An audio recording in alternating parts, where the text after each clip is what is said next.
Week 8, Part 2, R678, spring of 2024, the week on computational thinking.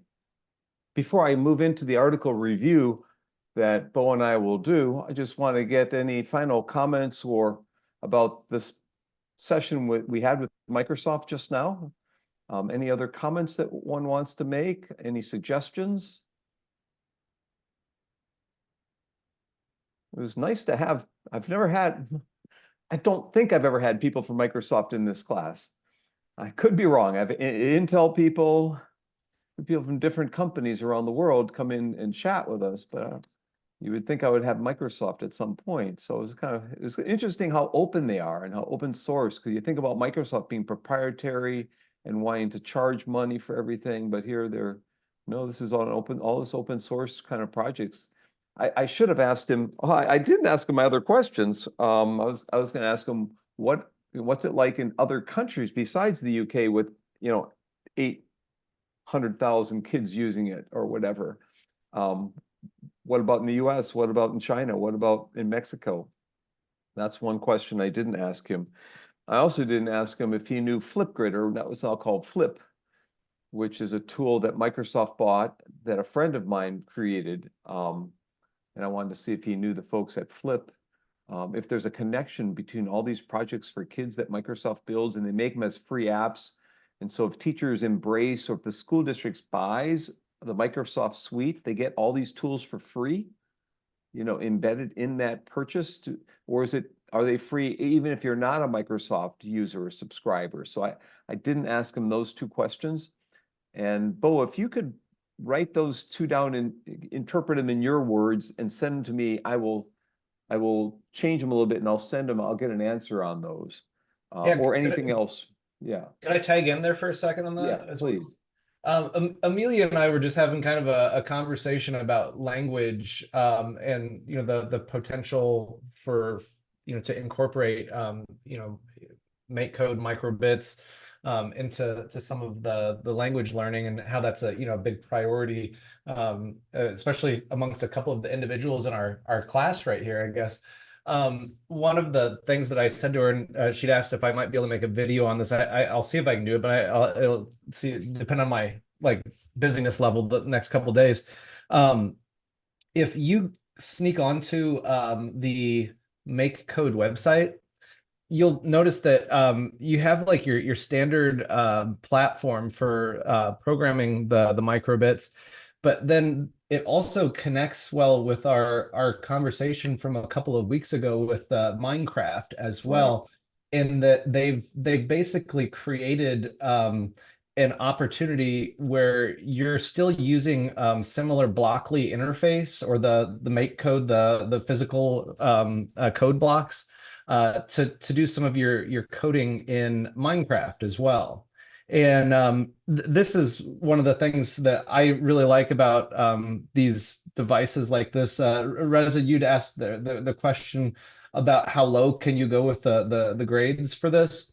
I think that there's some natural foundational building blocks for students, where if they really want to start really young, your code.org platform has a really nice interface where students that even if they can't read yet, they can select buttons and it will verbally tell them the instructions out loud.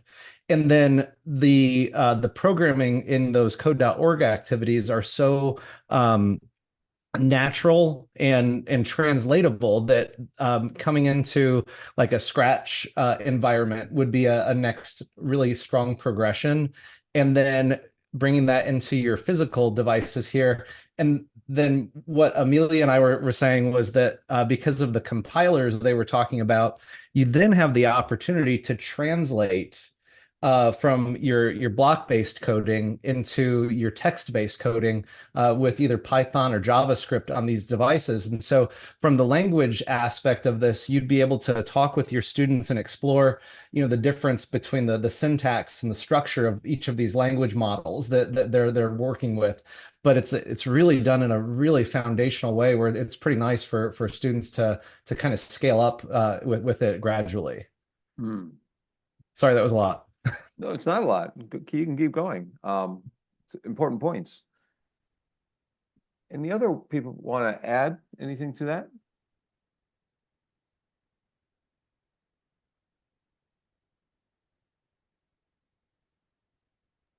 This all has a history, as I was mentioning. Out of the MIT Media Lab with the work from Seymour Papert and others, he was working in his lab on constructionism, not constructivism. Constructivism is Piaget. Constructionism is Papert, who studied with Piaget. It's building stuff. Put an N on it. So if you look that up, he actually had, I went to the Media Lab at MIT as a grad student, or just after I graduated, during AERA conference. It was in Boston, and he gave us his book. It was on constructionism.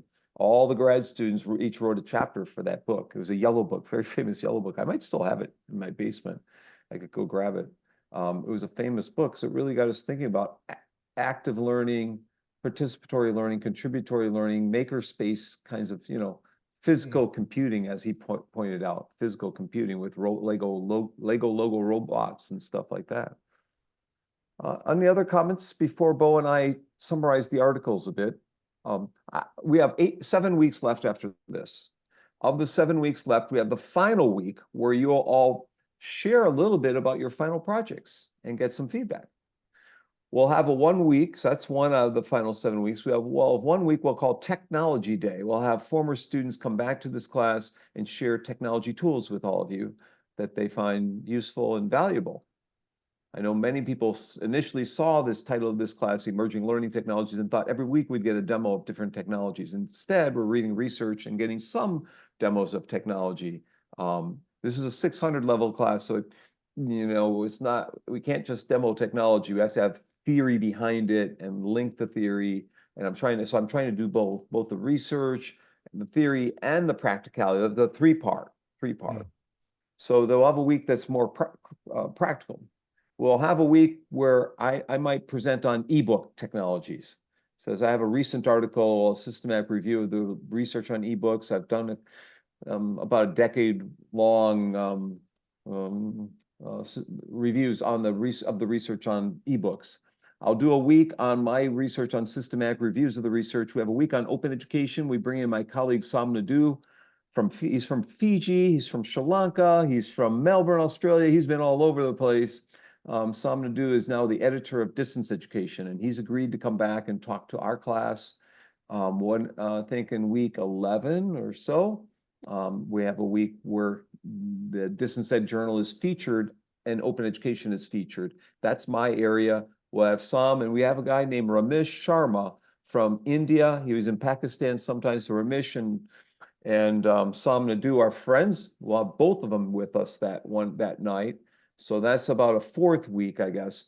Week 14 is on assessment, security systems, and other things. There's 2 options in week 14. You either can read articles on technology in Africa or read about technology for assessment and online proctoring and securities and privacy and that.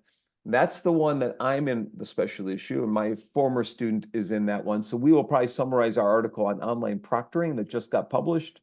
And I will bring in maybe another former IST student who studied ethics for that issue.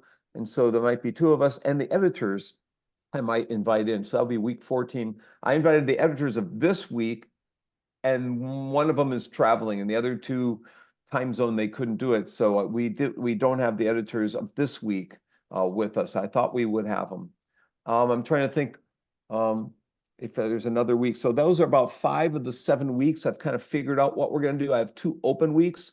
So the reason I point that out is if you're reading someone or we're looking ahead in the syllabus and you see someone that you want me to bring in, I have some flexibility in contacting them and bringing them in. So I'll be starting to fill those holes in, but I want to let you have a choice.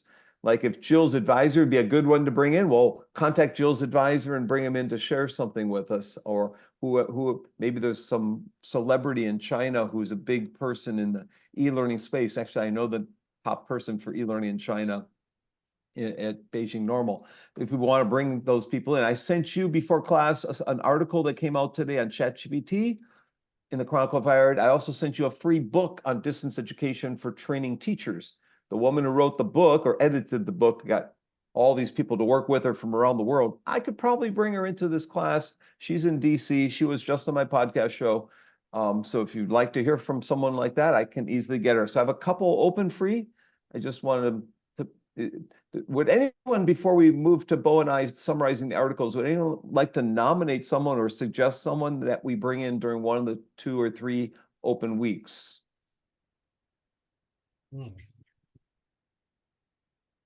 I'd bring in Seymour Papert, but he's dead. You know, I mean, it probably is a virtual world of Seymour Papert somewhere out there. He's a fascinating guy. When he spoke, you just keep shaking your head no, because he's very seductive and he'll convince you to everything he says. He was born in South Africa, then worked with Piaget in Geneva, Switzerland, and then moved to MIT later on and designed Logo, which is an AI-based programming code for kids. And they move certain turtle steps, directionalities. They get kids to move in turtles, but it's teaching geometry to kids at an early age, at 5, 6, 7, 8, 9 years old, instead of waiting till secondary school. So it's a fascinating language that Papert developed, and then Lego logo wrapped over the top. Okay, so let me share my screen. If no one has, I'll give you another chance. Anyone suggest any suggestions? Just type them in the chat window or send them to Bo or send them to myself. Let me share my screen if I can find the right screen. Okay, you all can see this, right? Yes. Okay, great. So I'm going to put that down. And as you can see in here, this is EdTech and Society, which is a SSCI journal. This is this week's article. The editor normally of this is Nanxing Chen. You see him at the top.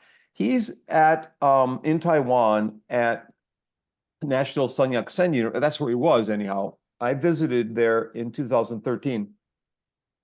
He was doing research on the way, like on haptic technologies. He's a fascinating guy. He wrote the opening article that's not part of the articles for this week, but I think it may be the best article for this week. So I'm going to share a bit of that article and convince you to maybe go back and take a look at that.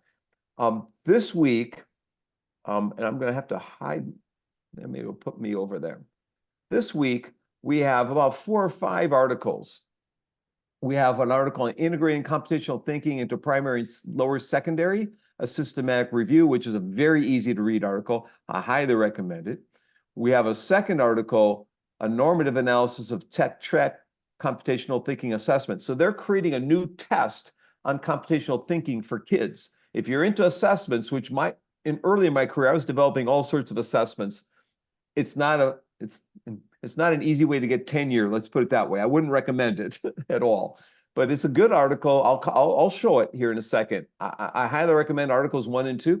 Article number 3, Bo likes that article, so I would say skip that one. If Bo likes it, no one else will go. No, I'm just kidding. We'll come back to you, Bo, on that. I skipped too. You'll skip it too. Computational thinking and math, problem solving, problem-based learning, and so forth. Article 3, social networking and e-based mentoring in the development of computational thinking in undergraduate. I highly recommend that one too. Fascinating article. Number 5 was the most difficult for me to wrap my head around. Didn't have a lot of time to read through it. On mind tools. It comes out of David Jonason's research, famous guy in constructivism camp. He has a book called Mind Tools that Sung Hee may have read as a grad student a long way back. Anyways, that article tries to point out when you foster thinking, reflective, metacognitive thinking, when you're teaching a new skill, you're more likely to enhance their performance. That's the hypothesis, and that held true. But it's a deeper article than the others, more traditional articles than all the others. This is more traditional. If you like the stuff we've been reading, you want to read that last article. If you need a break from all the stuff we've been reading, I'd recommend Article 1, Article 2, Article 4 maybe, but definitely 1 and 2. Maybe Article 3 is kind of like what we've been reading. We'll come back to that. But again, I highly, highly recommend you look at this first one, Exploring the Potential of Generative AI in Education, Applications, Challenges, and Future Research Directions. Now, let me show you the article and see if this works off of my screen. Bo, before I show a few I'm going to go to yours third. Okay. Do you have any comments, general comments about the table of contents? The only thing that I was going to mention, if you could scroll down Yeah, just sure. a little bit, I actually, and then just up a tiny bit, there we go. I actually read the editorial note as well, which Yes. was that was more of an introduction to the latter articles there on the list. So yeah, that was Oh, to the the last article in the third line. Yeah. yeah. Gotcha. So those three authors, I know them all. Ahmed works at Beijing Normal University. Kichit Louis, I just saw him in Japan. He was at the conference I was with in Japan, and he is, well, it was at in Singapore, Nanyang Technological University in Singapore, as well as National Institute of Education in Singapore. They both owned by the same place. Daniel Burgess is from Spain, and I thought I would get one of them in to share tonight. I'm sorry I didn't. I did try, but I'd recommend reading the editor's note because it's usually pretty easy to read, and you can wrap your head around what they're trying to do from that article. So yes, I agree with you. I'm trying to see if I may just give me a second here. Um,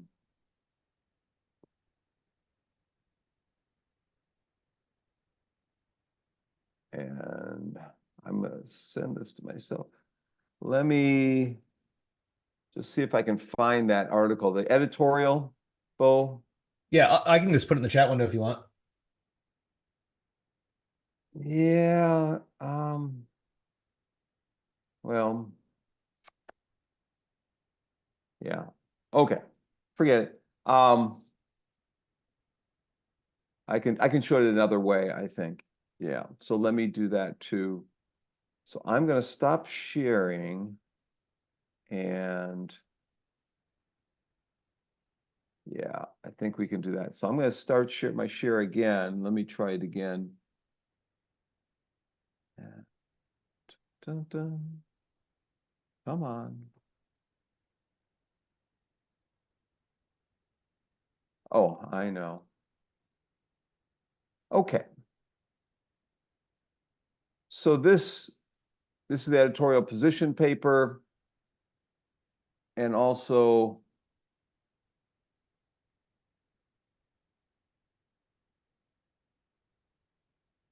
can you see it now, Bo?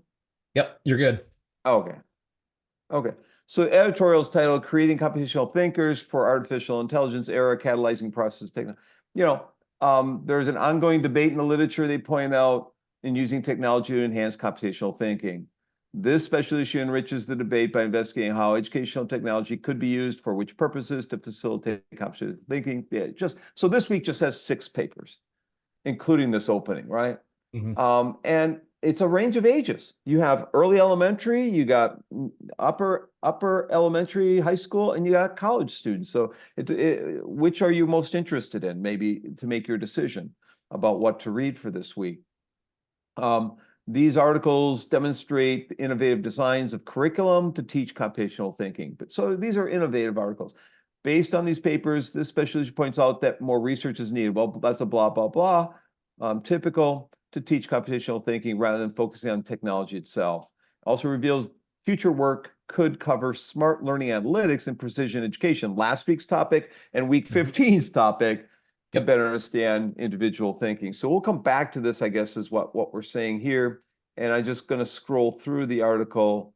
What is computational thinking? So if you're not sure, it's not my area, so you can read up on what it is. Learning computational thinking, the role of technology is in there. And then the papers. They review the 6 papers one by one if you want to read that. They're very easy to read, opening chapter, and then, of course, the conclusions. If we look at this paper that we didn't make it into this week, what's kind of interesting in this article is they wrote this with some kind of demonstrating the possibilities for ChatGPT. So that's kind of interesting. So using Gen AI, they just point out it's a new thing. So, okay, how can we use Gen AI? And they have 8 or 7 different roles of AI. As a tutor, providing supplemental materials or examples to help you, maybe in Lena teaching English or Alicia teaching English, have, grammar checks and dictionary things and summarization of text and glossaries and all this stuff. As kind of a teacher tutor, summarizing the learning content, demonstrating some principle or concept. As a tutee, learning from the learners themselves who are doing tasks, homework or artwork based on the learner's requests. Hopefully you're not using it as a tutee doing all your work, but okay.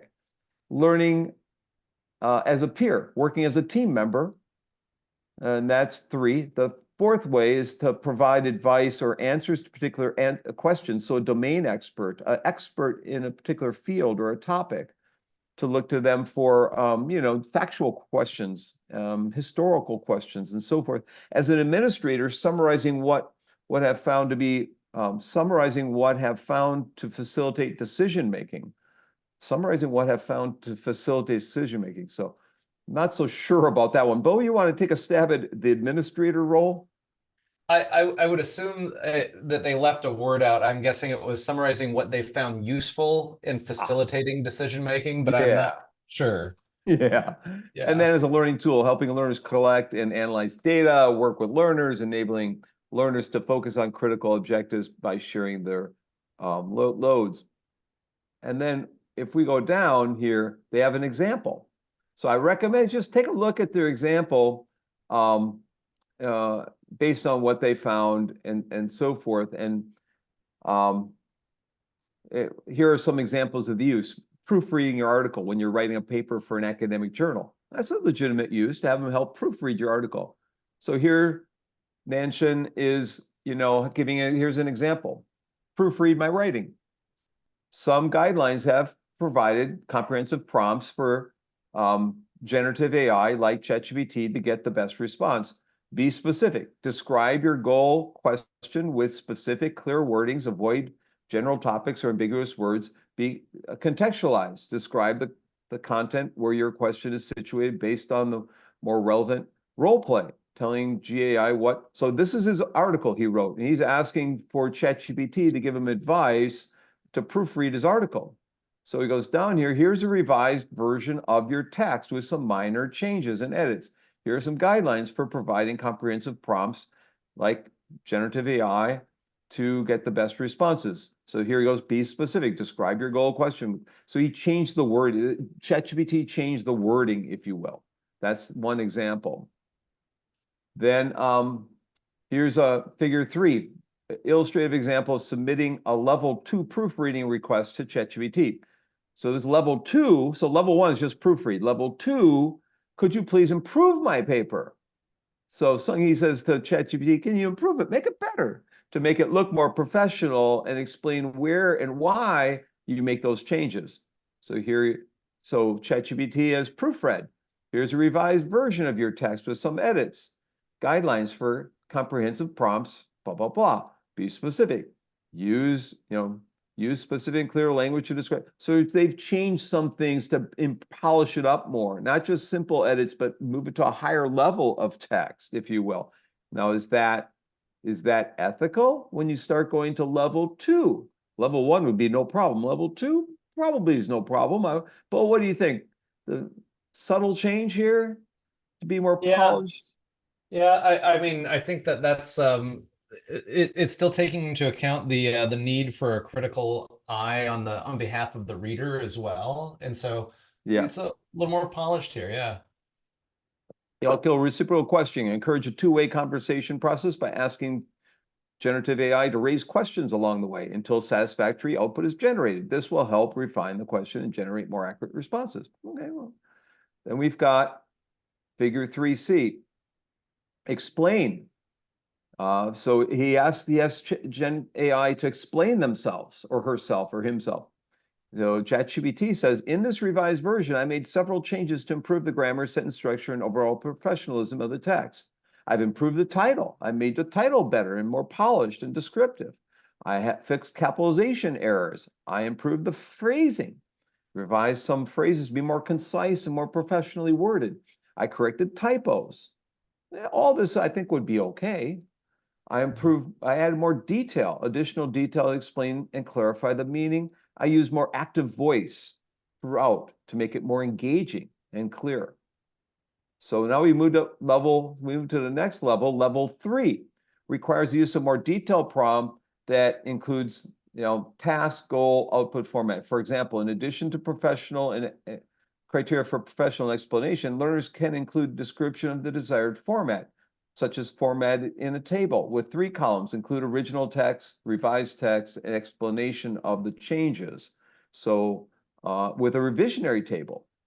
So here he's got figure 4, illustrative example of submitting level 3 proofreading.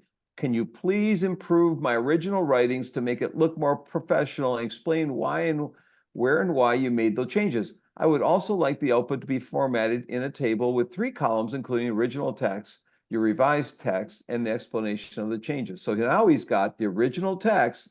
ChatGPT says, certainly, I can format the output in a table with 3 columns as you requested. Here is the revised text with my explanations. Original text. Some guidelines for proofreading comprehensive prompts like GenAI and ChatGPT to get the best responses. Revised text. Guidelines for proofreading comprehensive prompts to GenAI like ChatGPT to get the best responses. Not much of a change. Added capitalization and punctuation.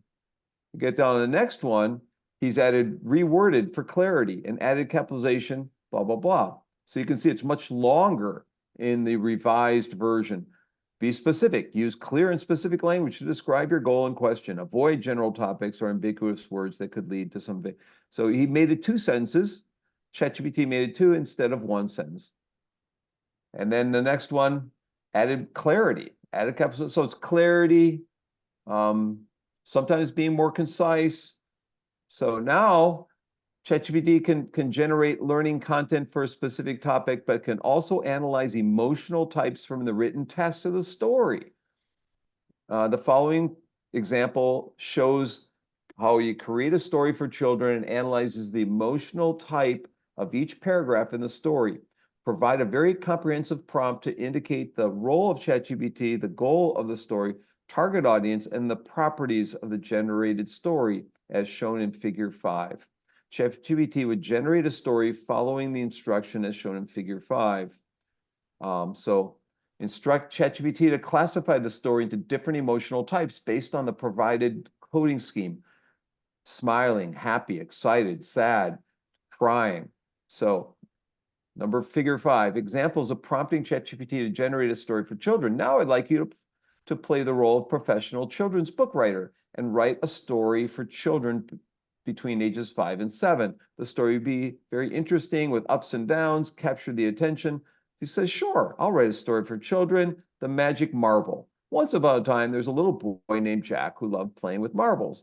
He had a special marble that he treasured more than any other. It was shiny, red marbles that glowed in the dark. Jack loved it so much, he named it Ruby. One day, so he goes on and on about this marble in this story and so forth.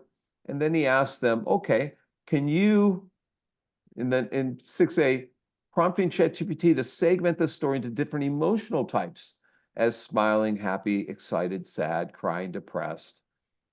Can you do that? And sure enough, here are the different sentences in the story or phrases. Some of them are neutral, some are happy, some are playful.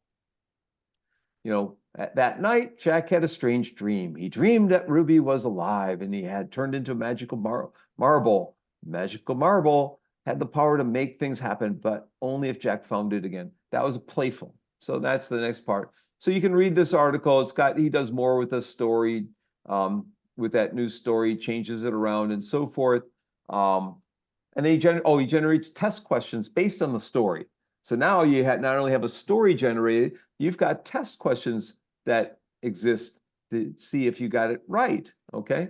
So I think it's a fascinating little article that was done. It's normally when we read research, we don't see as many examples, practical examples right in the article themselves.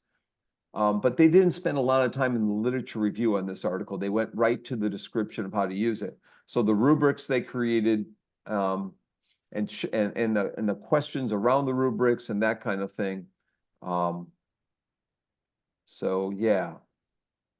So I will skip to the next article. So this actually is the first article. You've read that. Let me stop my sharing once. I gotta go back to the other part here. Let me Could I continue to make a share. connection to that article Please, while I'm getting into that. the Yeah. computational thinking topic for the week? Yeah.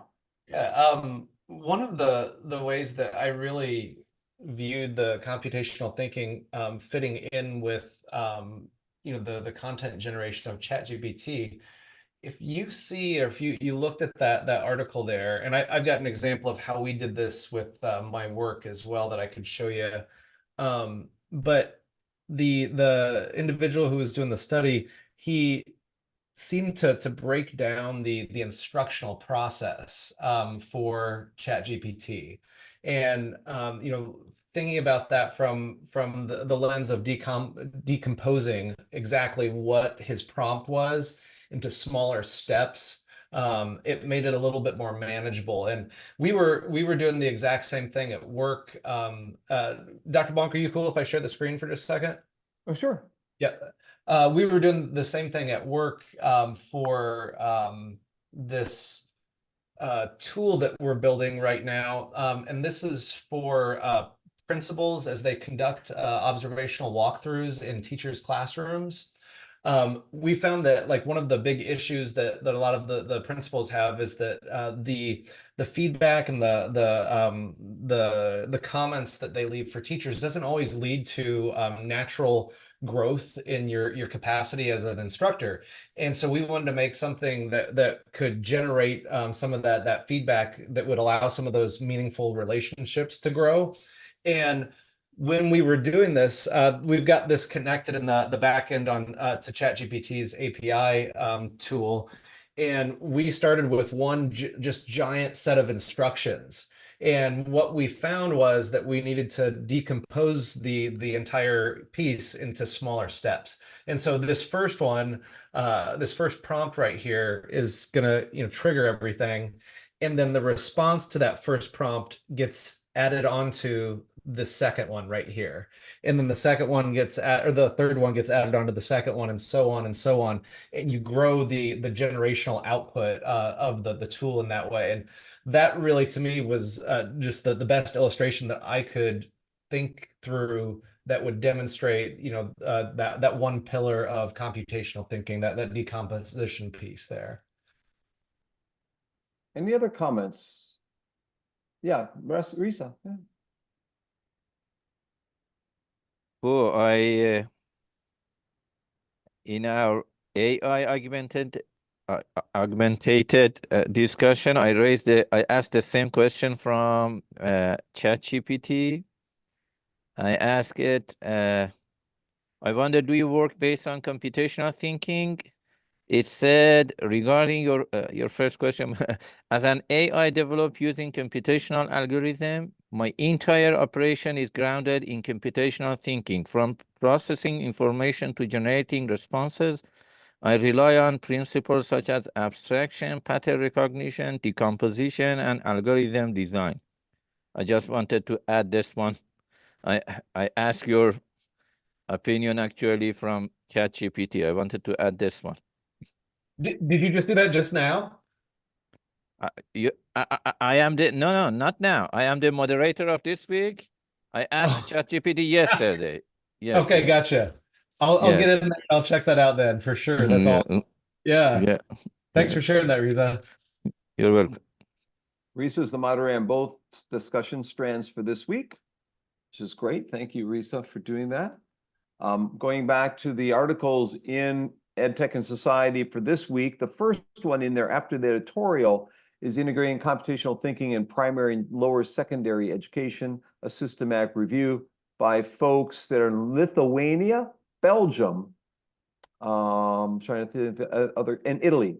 Lithuania, Belgium, and Italy, and European SchoolNet. So in recent years, many countries have introduced computational thinking, CT concepts into compulsory education as part of the curriculum, just like here in Indiana, if you've come to any talks lately.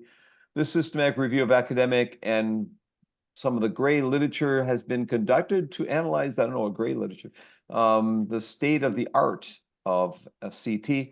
A total of 1,977 publications were identified, only 98 met the inclusion criteria. If you want to know about systematic reviews of the research, on Friday I had lectured on how to do a systematic review to my class. I can send you the link or the slides and so forth. The results show that despite a lack of consensus on a definition, the core set of key CT skills is addressed in primary and lower secondary education. Implementation approaches that emerge from the analysis are discussed and presented according to the European Commission Joint Research Center. The embedding CT across the curriculum is transversal theme skill set. Not sure what that means. Integrating CT as a separate subject and incorporating CT within other. So it's done in several different ways, I guess, is what they're pointing out. Further research needs to look at gender issues and equity and inclusion issues. So if you read this article, they go through the definitions of what CT is from different literatures, and there are quite a variety of definitions in the literatures. If you scroll down here, the research questions of this article, how is CT defined in the compulsory literature? How is CT implemented in primary and secondary or lower secondary? How are gender and equity addressed? So if you're interested in these topics, read this article. You can see the PRISMA, which is the technique that's used to do a systematic analysis, preferred reporting items for systematic reviews and meta-analysis, PRISMA. And as you look at the articles, most of the publications on CT were in education and information technologies, computers and education, ACM transactions and computing ed, computer science education, and computers and human behavior, and these other journals listed underneath there. Some come from edited books, some from conference proceedings, 327 from one particular conference, in fact. If you look up here, we've got all these articles that they found, but then when they dig down into them for the criteria and looking at redundancies and looking at incomplete records, they end up with only 98 articles that fit their criteria. And they start looking at those particular articles, the results are, you can see the literature grew quite a bit until 2021, but through 2020, it's increasing quite a bit, especially here in Indiana, quite a bit of research on computational thinking, as Jill knows. You see the definitions, computational thinking generic, computational thinking operational definitions, and so forth. There are 3 types of definitions. So when Jill asked me, what's the definition of computational thinking? I couldn't remember all these. I don't know any of them. Computational thinking is the thought process entailed in formulating a problem and expressing the solutions so that a computer human, or I'm not sure what a computer human is, but a computer human or machine can perform it effectively. Oh, you know what a computer human is? I'll be back. Thank I had to you. go back to that. I'll be back. Oh yeah. So computational thinking regards thinking processes, so its implementation is independent of technology. So it's independent of the technology. The CT framework employs fundamental CS concepts like solving problems, designing systems, understanding human behavior, pattern recognition, abstract reasoning, decomposition, information representation. These are all structural thinking skills, problem solving, modeling, simulations, and that kind of stuff. And then we go down further. They got some examples of CT concepts in primary education. So feedback loops, algorithmic thinking, data logic, pattern recognition, that kind of stuff. We go down further in this article. Again, this is an article I just picked up before class, so I don't know there aren't many charts in this one to show you. So I think you're gonna have to get to read this on your own. The next article in here gets at Tech Check. They were trying to design an assessment technique for computational thinking for early elementary kids. It showed pretty good psychometric properties by doing a series of studies with children ages 5 to 9, almost 800 kids they had in this study. I think this was in another country, but I'm gonna have to double check what country this was in. But if we go down and we read this article, they'll talk about instruments that have been used for computational thinking and coding, and they look at their instrument. There are 4 of them. So these are the 4, right? The 4 CT.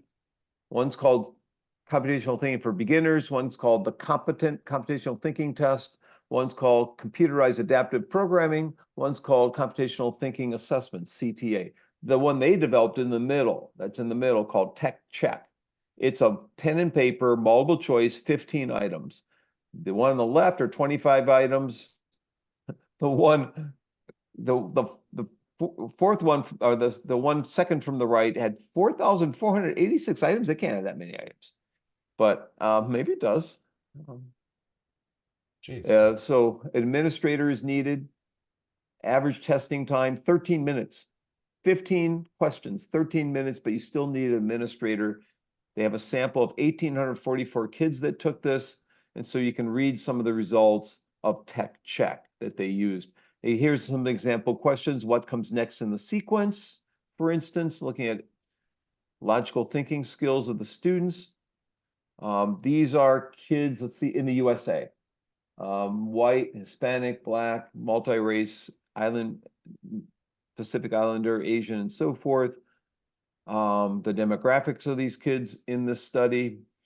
First grade, not many kindergartens, only 400, 900 first graders, 600 second graders. And you can look at the male-female differences in here in the study, and you can read the results that they have. So you're just validating the measure. I'm going to go on to the next article. This article is Bo's. So Bo, you want to talk a bit about Article 3, Integration of Computational Thinking with Math, Problem-Based Learning, Insights on Affordances for Learning. Yeah, the reason I chose this article, and even though Dr. Bonk told you not to read it because it was the one that I chose, it was because my background is actually in math education at the elementary level, and You see, we're supposed to convince you to read our articles. It's a competition. Bo, I guess that your background is in mathematics. Otherwise, you wouldn't be interested in that one. That's exactly it. He let me pick, and that was the first one I jumped at. So it's actually really good. And there's one of the other reasons I really liked it was because I get very excited to learn about different types of math tasks that students can participate in. And this particular article demonstrated a few practical math tasks that they tie into what we're talking about here with computational thinking, but they also go back into our previous conversation about the make code. The study was carried out actually utilizing not actually make code, but it was more of the Scratch-based coding language, very similar to the visual coding platforms, though. So what the authors or the researchers wanted to address in their study was 2 questions. They wanted to figure out how computational thinking is developed with problem-based mathematics learning in design tasks. And this was where the first thing actually caught my attention, that I knew that this wasn't probably an article that was written from here in the United States, was because the math domains that were listed in this were not our common math domains that we're traditionally used to. So the math domains that are listed here is arithmetic, random events and counting, number theory, and geometry. We still focus on geometry here in the States. Number theory, I think, is more along the lines of number sense. And then arithmetic and random events and counting are just a little bit, worded in a little bit different way. Our second research question here was how might the design of computational thinking-based mathematical activities provide affordances for student learning in each of those domains? Do you want me to scroll down to the questions here? Yeah, let's see where we're at. There you go. There we go. I got them. Okay. So down here, the authors start talking about the framework that they utilize, and the whole research was grounded in computational thinking concepts and practices. Going back to what Dr. Bonk was saying about his conversation with Jill, I did go out and I had to refresh my memory of what the different domains of computational thinking are as well. But I think that it's one of those areas where it seems like a lot of us in our daily work, in our schoolwork as well, we are doing some of these things naturally. We're just not actually recognizing that the processes are being carried out like that. So the next one here, down when we're scrolling down to 2.2, one of the things I highlighted in this was the author's use of the word affordance throughout the course of their study.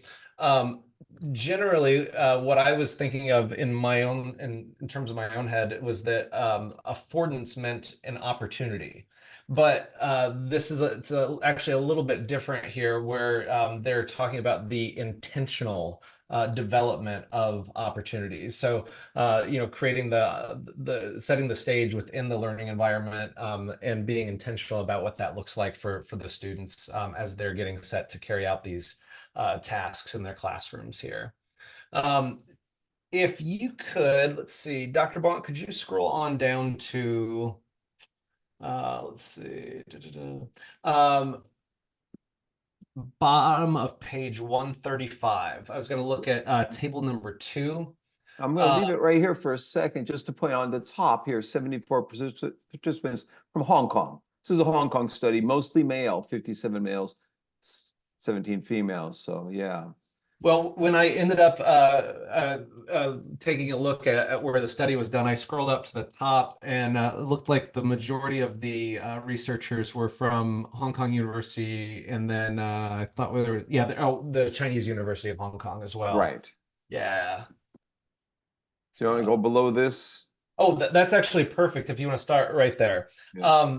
This was something that, again, like a lot of the things that I like in my research, I try to make connections with different areas of my life, and this to me went back to my time teaching in the 4th and 5th grade classroom, but now it also connected with my son, who's a 4th grader as well. And so I was thinking just how engaging this type of an activity would be in teaching him about patterns and sequences as they go about trying to create a program that would demonstrate the Fibonacci sequence and be able to call different numbers within the sequence as well.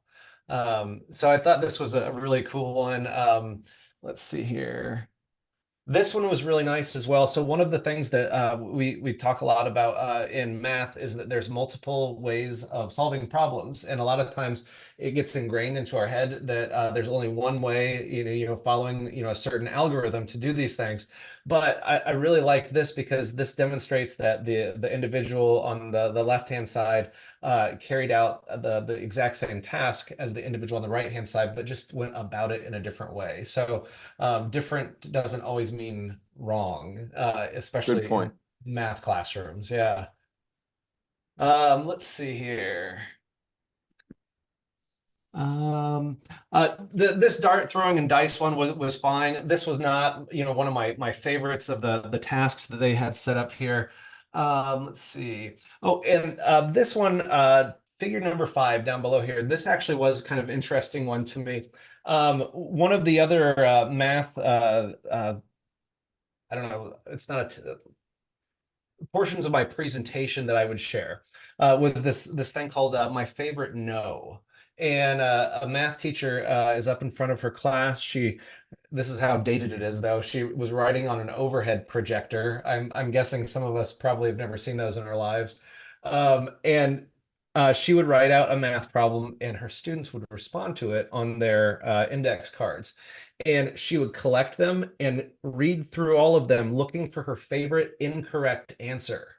And in doing so, they sit together and they have a really good collective conversation in their class about what ended up going wrong. How did the problem go off the rails? And what would each individual in the classroom do to go about fixing it? And this one right here was kind of a similar activity in that sense there. Figure 6, This was one of my favorites.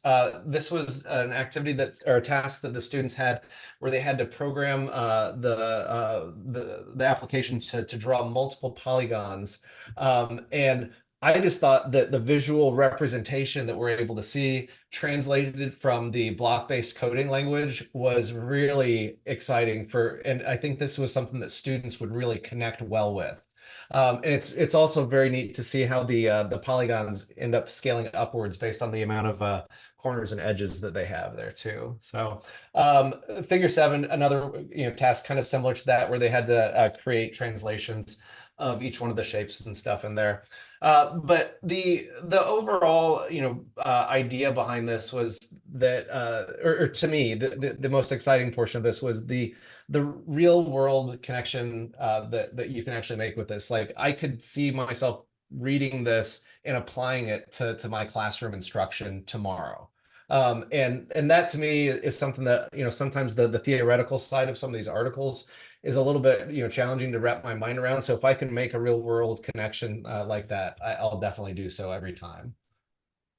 Thank you, Bo. So I'm going to go to number 3 here. It's I mentioned as social networking services with e-mentoring. So e-mentoring students into computational thinking using social media, in effect. 327 undergraduate student volunteered to participate, 16 weeks of lectures. They had some students who receive social learning support, in effect. The instructor has such a big class, it's difficult to provide one-to-one attention to students' needs. And so they were, getting help from others. I don't know if there are people who completed the course. I know that Stanford has something called like Learning to Code. I forget the exact name. They have 10,000 students with 700 teachers. They're all voluntary teachers, and they don't have anyone who's getting paid to teach the class. They're just, yeah, it's an interesting coding experience. So here we've got, find out the female students benefited more from social networking services based on e-mentoring than the males did. They also engaged in more types of e-mentoring activities than the male students. SNS mentoring was found to lower the gap in CT between students with and without prior knowledge. Studies showed that so you got an equity issue, you got gender issue here. So I would assume that some of you are going to want to read this article as a success story in some ways. The findings indicated SNS-based mentor is effective in developing CT of undergrads in a large-scale online course. The most influential e-mentoring activities for student development were informational and technical support, and in a private kind of environment. So still trying to find here who the mentors were, if they were prior students or current students. So examine e-mentoring via social networking and developing students large-scale online classes. So we'll have to go in here and read more of the article. So is SNS-based mentoring useful for college students? Which e-mentoring activities influence their development? Is there a gender difference? Are there differences in their e-mentoring considering prior knowledge, prior learning? Is there an interaction effect between prior learning and the e-mentoring? So that's looked at here.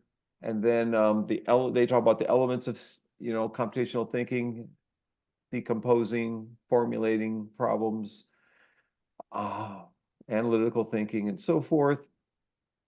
In this article, there's some screenshots of the students' activities here. It's kind of, you can't really read the advice that was given to the students on particular problems, but these are supposed to indicate some types of the mentoring that was going on in the project.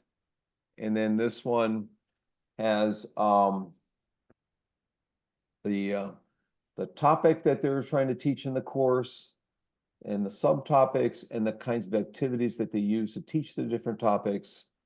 So whether it's data representation or algorithmic thinking or problem solving or whatever, here's how they were teaching students those particular skills. And then they looked at differences between males and females in terms of engagement in the mentoring or not engaged in the mentoring. You can see the females were much higher in the middle columns there than the males were. And the males were much less engaged in the far right columns, who are in computer science, engineering, mathematics, as opposed to business, biology, and electronics. So they compared the two. And then we've got an example of the mentoring kind of environment that was taking place. Again, I still, Bo, I don't know if you've read on this one, if you can figure out who the mentors were exactly, if it explains that in here anywhere. So mentees and mentors were recruited through concurrently during the first week. First students enrolled in the course and were invited to apply for e-mentoring via Google Forms. E-mentors were recruited from among the students who took the course. So the students in the course were the mentors. Those with higher knowledge of computing programming were the mentors, and those with less knowledge were the mentees, I'm guessing. That's kind of interesting, wouldn't you say, Bo? Yeah, that is. It's I met a guy a couple of years back. He was developing something he called Learning Commons, and this was Yeah. A similar idea all the way down to, I think, third grade level, where the students they would literally serve as mentors for their classmates in different content areas. I thought it was kind of interesting. So it says of total 127 students, 19 hope to participate as mentors. 12 mentors are selected through online interviews.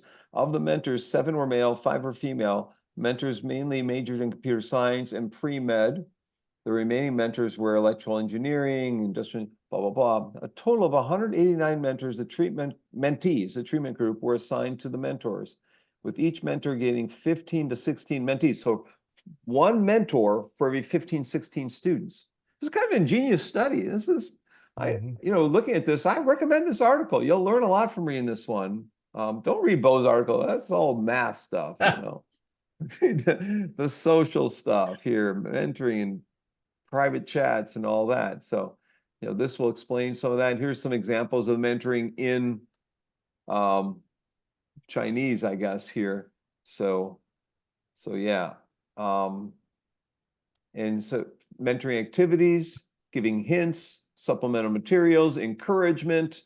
So looking at the types of, so I was in the 20-something years ago looking at the types of mentoring and online discourse. I have a whole book on this. This is interesting stuff.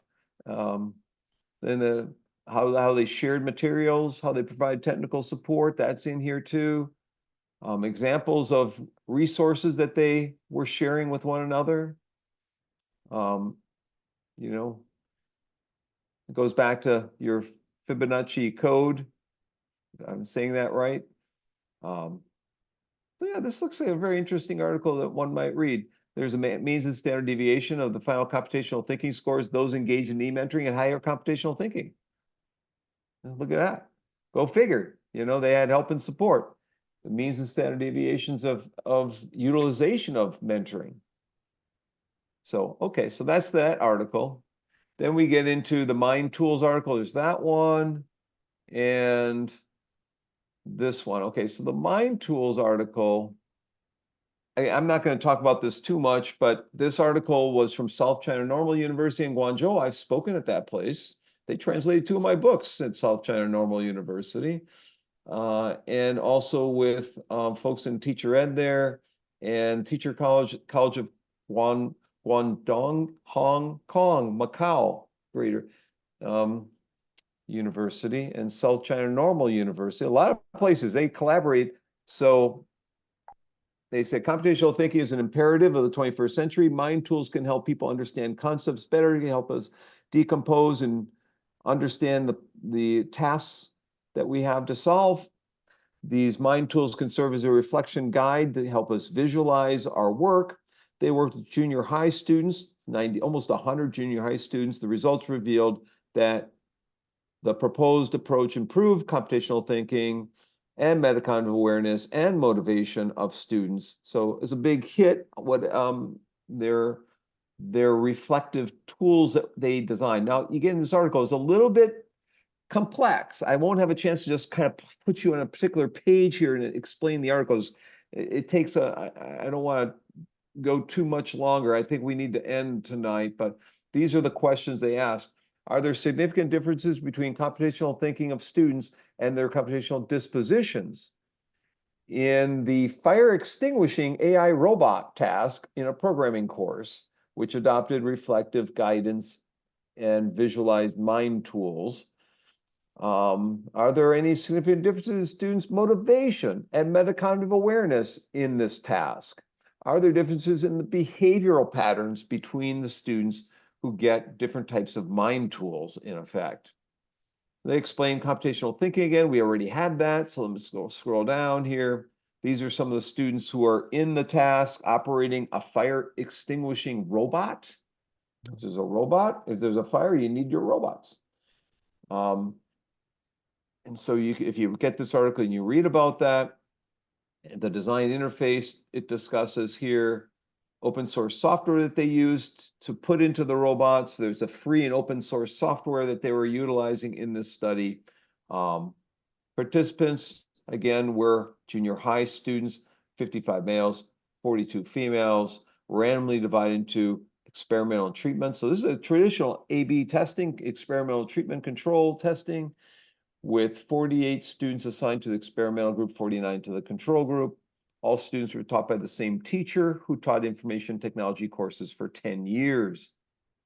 Okay, and so we got the control group, we got the treatment group, you got the pre-tests, you got 10 weeks of reflection in the mind tools, RVMS versus the more traditional visualized mind tool strategy. Apparently, they've been using this for a while. They just created a new kind of strategy, I guess. Then they had post-tests and so forth. And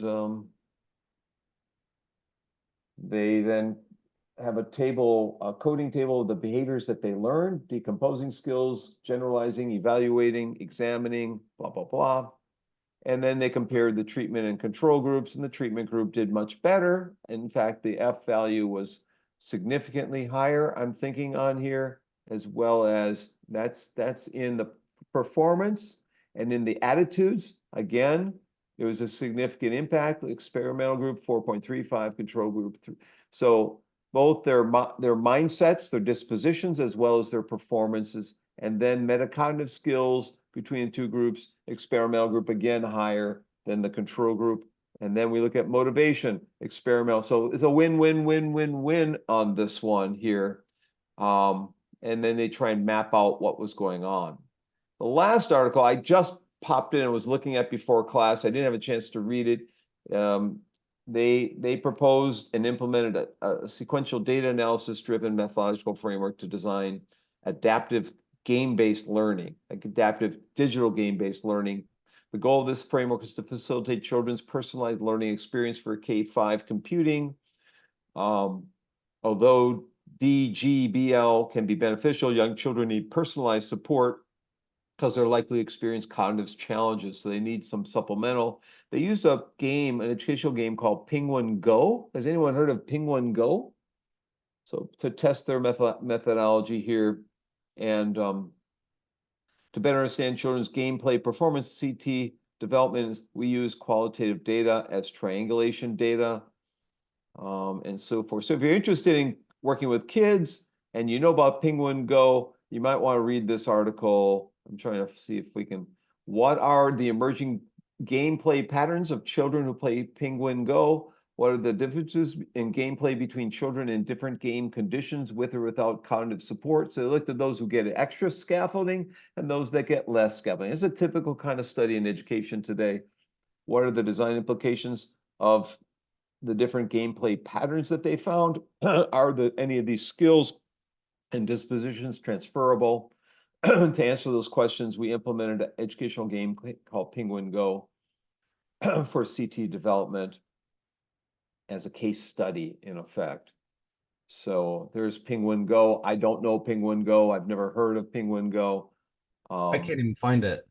Okay, so it must be real localized. Might not be a commercial tool at all. Might be a locally developed tool. So here are the skills that they're trying to teach within Penguin Go or within this here. So you can read, if you get this article, you read that. This is a schematic of the framework that they used, and then different screenshots of the game itself, sample items. that they had within the game. And if you look here, the treatment group had higher scores again than the control group in game interaction data. And I can't get this to move any higher. Sample gameplay data. Yeah, I think we've seen enough for tonight. I think that's enough, more than enough. So I've kind of summarized the articles more than I expected I would do, and Bo did as well, more than we expected we would do. We've gone for an hour tonight. I think though it's helpful to understand and to prime your knowledge in these particular areas. I think these articles are actually a bit easier to wrap your head around than last week's article on precision learning, which kind of were complex. As you look at these articles, each one is pretty, not easy, but easier to understand and what they were trying to do, what the results were, and so forth.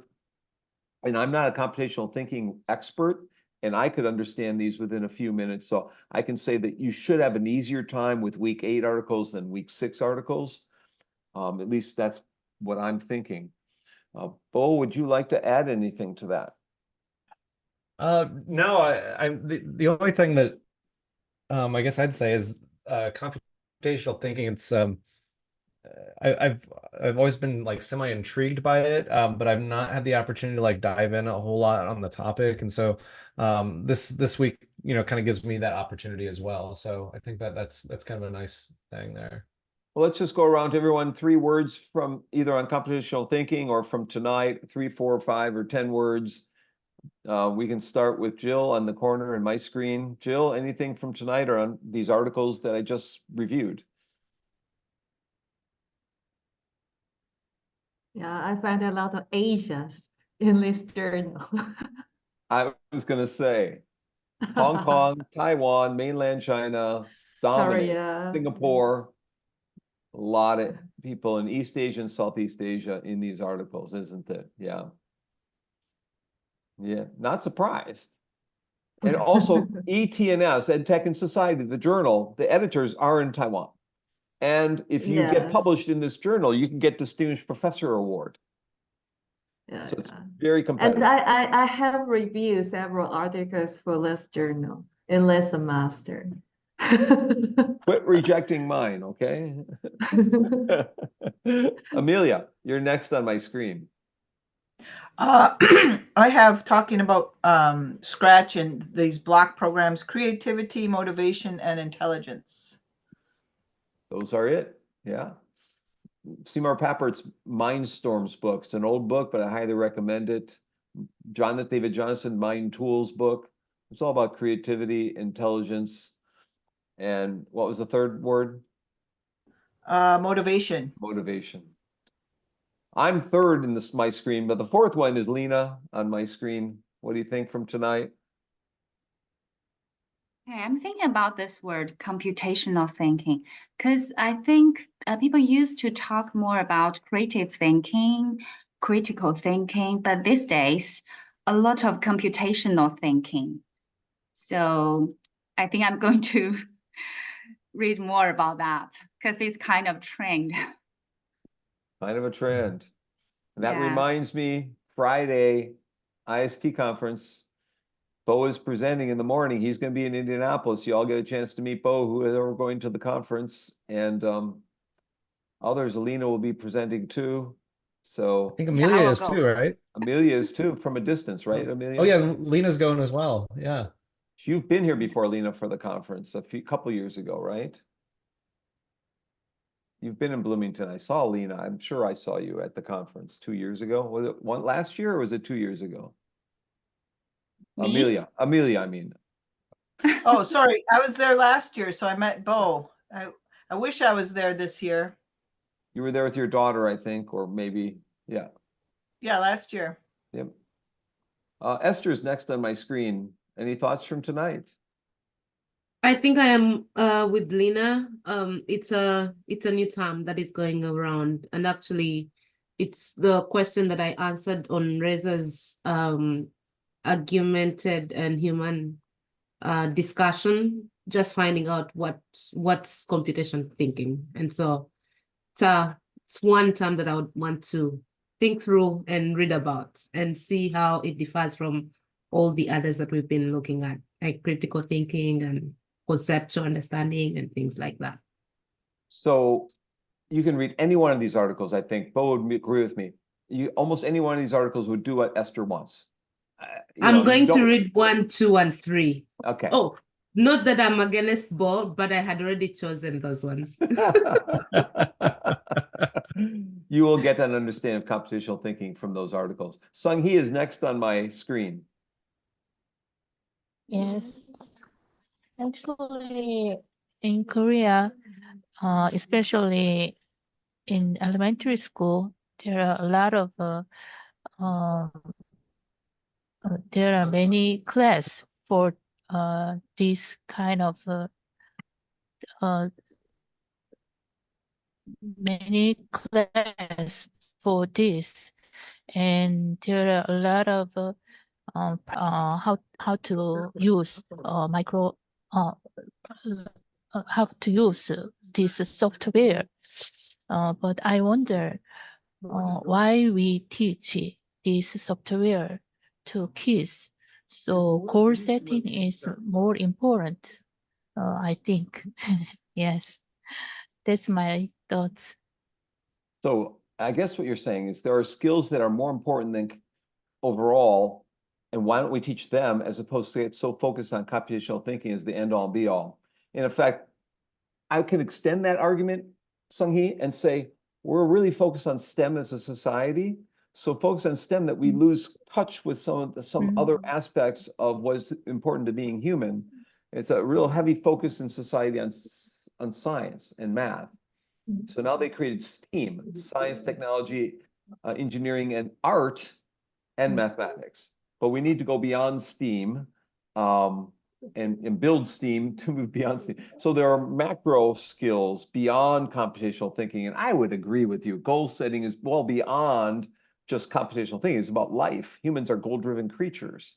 We don't just excel in science, we excel in the arts too, and the humanities areas and sociology and psychology. Well, psych might be considered a science, I guess. Thank you, Sung Hee. You're right. When I go to Korea, I see a lot of computational thinking and technology courses. Yeah. Alicia's next on my screen. I appreciate both you and Bo for offering insightful perspectives on these articles. Thank you. Thank you, Alicia. Bo's next on my screen. Bo? I don't have anything else to say tonight. I talked too much. Okay. Risa is next on my screen. Risa, you're muted. You called me? Yeah. Any Okay. comments? Okay. I don't know. Can I share something or not? Sure, for a minute, sure. Yes, I don't know. Where is it? I cannot find it. While you're looking, Lily Jean, any comments from tonight? No, wait. No, I wanted to show you something, but I don't know which window I should open it. Why I cannot find it. I made something with Scratch. It is very short, but it was very engaging for my students. I don't know why I cannot open it. Okay, that's okay. Lily Yeah, Jean, how about you, Lily Jean? Are you with us? How about we move to Jennifer? Are you still with us, Jennifer? Let's say a lot of people on break. Yeah, Jennifer. Oh, I'm here. I don't have that. Risa, there we go. Risa? I love it. wait, I wanted to teach Newton's motion law. You know, I have no talent in art, but I made this one. Can you hear it or not? We No, couldn't we hear, can't hear it. but that's okay. Yeah. Yeah, Yeah. this is Okay, great. it was very engaging for my students. I don't know. They like it very much. I didn't expect it, but anyway, they like it. And I made it just in a Scratch. Sorry. Yeah, when you share your screen, you click on the bottom, optimize sound, and then we could hear it. So if you want to try sharing again, just click on the bottom of the screen, optimize sound, optimize video. When you go to share. I don't know where. At the bottom, when you hit share, it should say optimize sound, optimize video. Wait, boy, I cannot. Sorry, I cannot find it. No, it's okay. Jennifer's Okay. next. Jennifer. It was interesting to see the demos. Just sort of the maker's approach, the tactile nature of it, compared to what I would assume or what I've experienced in computer science classes. It's not 3 words, sorry. When can I ever say 3 words? That's okay. That's okay. We'll move on to Zhang. I'm not sure which Zhang. We've got a couple Zhangs. And is that Xiaoying? Or a different Zhang? Zhang, Zheng. No? Oh, Yes. it's me. Sorry. Oh, this class is new to me, but it's really inspiring. There are lots for me to learn. Okay. And your Thank first you. name? My first name is Ayan. Ayan. Oh, Ayan. You're a visiting scholar. Okay. Yeah, I'm visiting scholars. Yeah. Thank you Thank for you so joining. much. Yeah. Yeah. I follow your class always, every class. Thank you so much. Thank you for joining. Finally, Emmanuel. Yeah, so I actually learn a lot, just that I did not get time to just read the materials for this week, but I'll start reading by early tomorrow and then share my comment on that. But I actually like the summary you and Bo give this evening. It got me thinking about how to link computational thinking to using games in the classroom for the student to be able to actually get something out of it. It's actually good for me. Yeah, I'm finding that sometimes giving an overview of the articles can be helpful because we have so many different articles. It's not, I've taught this class many times in the past. I have not tried this approach. I sometimes assign a different article to a different student and have them summarize each one and have poster sessions and other kinds of things. I might try that in the future. I'm not positive, but this has tended to work pretty well. I want to thank all of you for coming to week 8 in our R678 spring of 2024 part 2 tonight. Microsoft being part 1, microcode, with Tom Ball and his colleagues at Microsoft. Bo and I had a chance to share our article joys and discoveries with all of you. I hope you have a chance to read 2 or 3, 4 articles from this week and share with them in Canvas. We'll see you next Monday at 6 o'clock, where I may do a lecture on ebooks. I haven't decided yet. Ebooks and ebook research and the history of ebooks a bit before we get into the articles for next week. Next week's not on ebooks, but I think I might want to extend this class to other technologies that are not in special issues that are important, like ebooks, digital books, and so forth. So I may do that. It may change. I'll decide soon. Again, I'm going to stop the recording and thank you all for coming to week 8.